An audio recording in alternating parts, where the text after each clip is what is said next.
A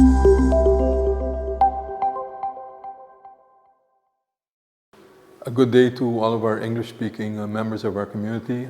It's been a long time since I've spoken to you. My apologies for that. I'll try to make it better.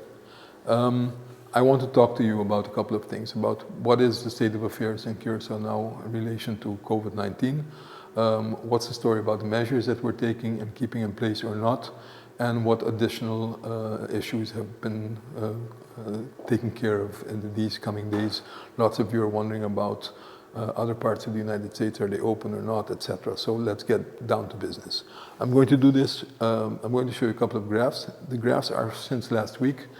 Some things have changed in terms of they've gotten better, but I think I can explain it to you with these graphs and that you'll get a decent picture. This is what we call the Epicurve. What you see in the graph are the blue bars are the amount of positive cases on a daily basis, and the red curve depicts the 7-day moving average.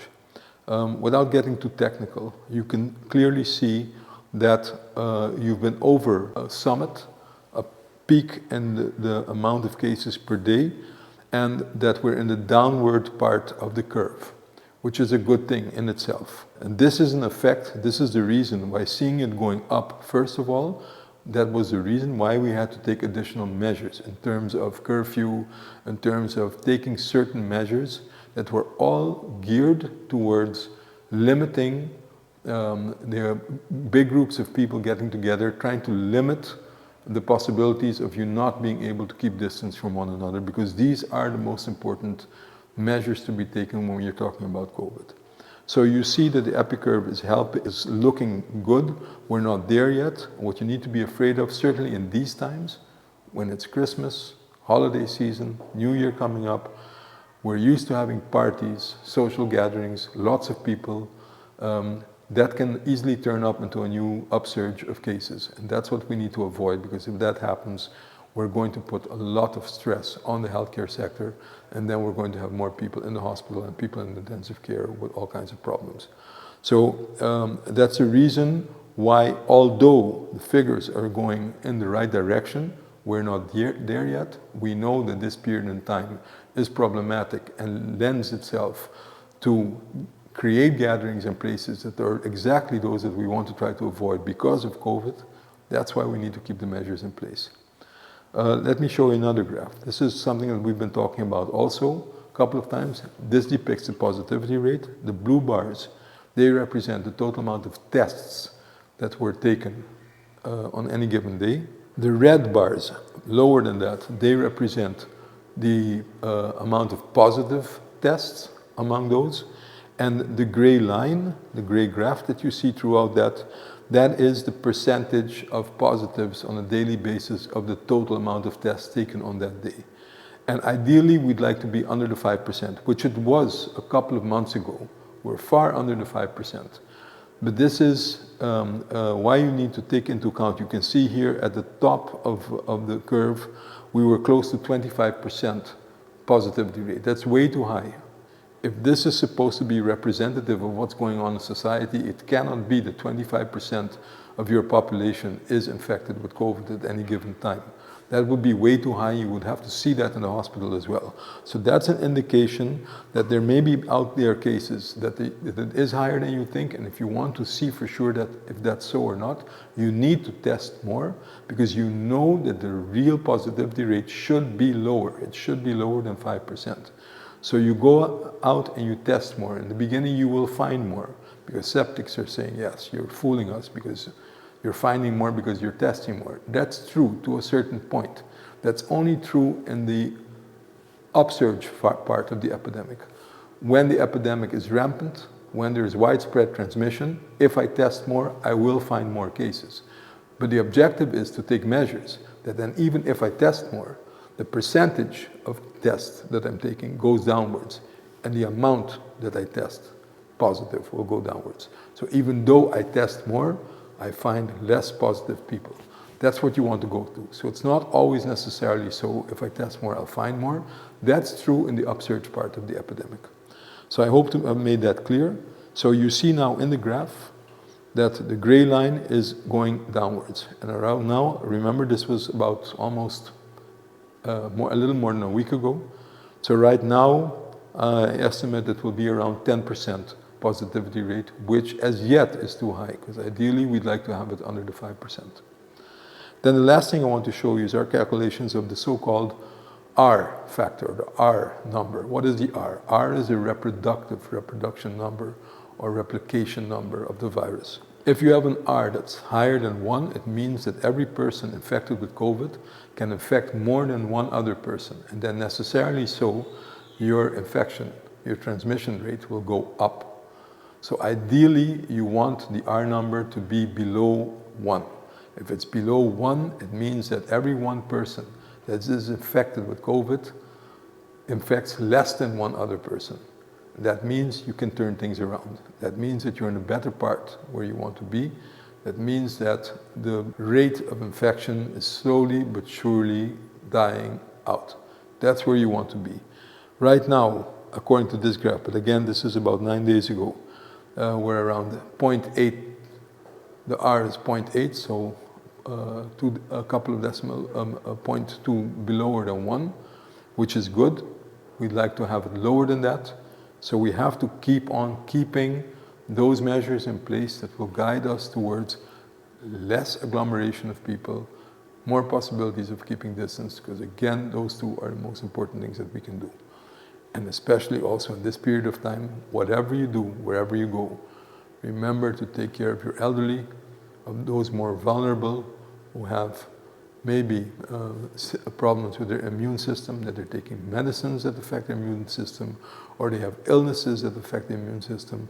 They are people who are more prone to get severe disease. So those are the groups of people that we have to try to protect as much as possible.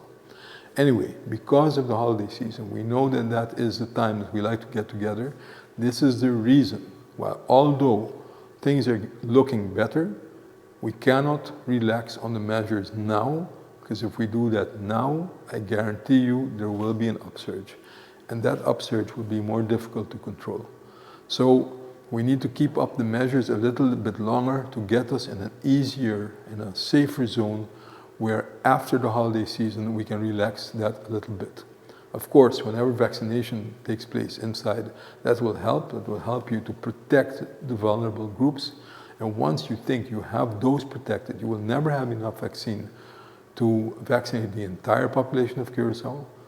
But we have to look forward to try to, in any case, protect those groups of people who have a higher risk of getting severe disease. So again, the group of elderly, people with chronic disease, people who have immune problems, or have an impaired immunological system. These are the groups that we need to try to protect, and possibly also essential workers, such as healthcare workers, to try to be able to cover that we won't get into problems with our healthcare facilities if that ever takes place. So until that day, we still need to do our utmost to try to protect the vulnerables, barring having a vaccine in place. What else are we doing? Yes, the question you're all sitting with, what about if I have people that don't live in the tri-state area or in Florida, can they come to Curaçao? Yes, as of January 1st, there is no need anymore to ask for a permit. People can come in. We changed our risk classification countries in 2. It's now low risk and high risk. We're high risk, no more quarantine, no permits, but you do need a PCR beforehand, and you do have to fill out the passenger location card. Why can we do this? Because we know now with experience that PCR prior to coming in does lower your risk in between 70 to 80%. And we also know that the spread locally doesn't take place solely because of tourists or people coming in, but we're taking care of the spread quite nicely ourselves. So we have to look at the measures that we take, but we have to allow for free movement, and we have to allow for our economy to at least come do part of its work, because if not, the consequences also on public health effect would be long lasting and more severe. So we need to create that balance, allowing things to taking place, still maintaining certain measures to avoid us from becoming into a bigger problem later. So this is what we're doing. It amounts to that smaller islands in our surroundings, they are lower risk. We look at different outcome values. We look at the positivity rate. We look at the daily amount of cases, the moving 7-day average. We also look at how secure, how safe are the data, so how sure are we that they're correct. And we're also looking at the total population amount. So the bigger the country, of course, the bigger chance you have that there are more absolute numbers. So we're looking at that as well. So basically it comes down to smaller islands in our surroundings, low risk. Anybody who's not on the low risk list is considered high risk, but high risk these days, as of January 1st, means no asking of permit, but you do need a PCR in advance, and then you can come to Curaçao.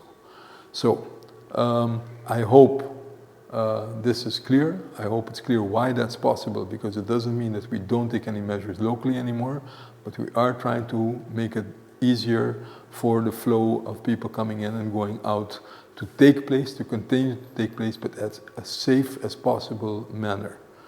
Remember, COVID is out there. The entire world has it. It's coming in waves, it's going up, it's going down.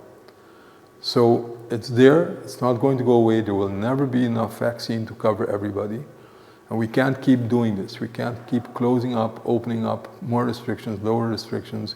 We need to move towards a more rational approach, how we deal with these things. If already now we know by experience that the PCR in advance does cover a big part of the risk, then we'll go with that flow. We'll try to take measures locally to try to make movement possible, but at a safe as possible way for the country as well. So I hope you had a happy holiday with Christmas, and I wish you all a very good, happy, healthy, prosperous New Year. Thank you very much.